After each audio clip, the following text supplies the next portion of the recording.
এই মুহূর্তে মিরপুর স্টেডিয়ামে আছেন সহকর্মী মাহফুজুল ইসলাম। সরাসরি চলে যাচ্ছি তার কাছে। মাহফুজ, এর আগের একটি ম্যাচে আমরা দেখতে পেয়েছি গেট ভাঙা থেকে শুরু করে টিকিট বুথে অগ্নিকাণ্ডের ঘটনা ঘটেছে।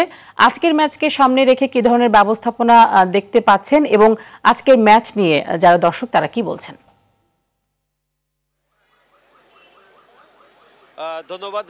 ম্যাচ মাঠের যে ক্রিকেট, সেই ক্রিকেটের উত্তাপটা কিন্তু ছাপিয়েছে টিকিট নিয়ে গত কয়েকদিনের লঙ্কাকাণ্ড এবং হুলস্থুল কারবারে। গতকালকেও কিন্তু টিকিট না পেয়ে টিকিটের বুথে আগুন দিয়েছেন বিক্ষুব্ধ টিকিট প্রত্যাশীরা।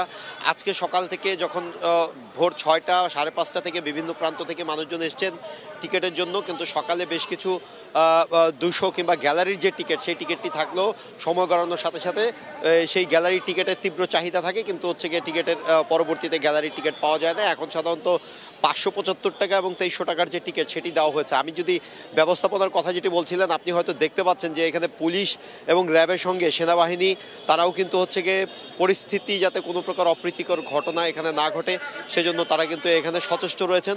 এবং আর একটু বলে রাখি যে আমরা এখন যেখানে দাঁড়িয়ে আছি এটি একমাত্র টিকিট বুথ আজকের সুইমিং কমপ্লেক্সের ঠিক সামনে। এটির ডান পাশে, এটির বাম পাশের যে অংশটি সেটি মিরপুর 10 নম্বরে কম করে হলেও কয়েক হাজার লোক দাঁড়িয়ে আছে এখন পর্যন্ত টিকিটের জন্য, এবং যে ডান পাশের অংশটি যেটি মিরপুর 2 নম্বর বাস স্ট্যান্ডে চলে গেছে সেই দিকেও কয়েক হাজার লোকের সমাগম। কিন্তু টিকিট কতক্ষণ দেওয়া হবে সেটি নিয়ে একটি প্রশ্ন আছে, কারণ টিকিটের একটি স্বল্পতা রয়েছে।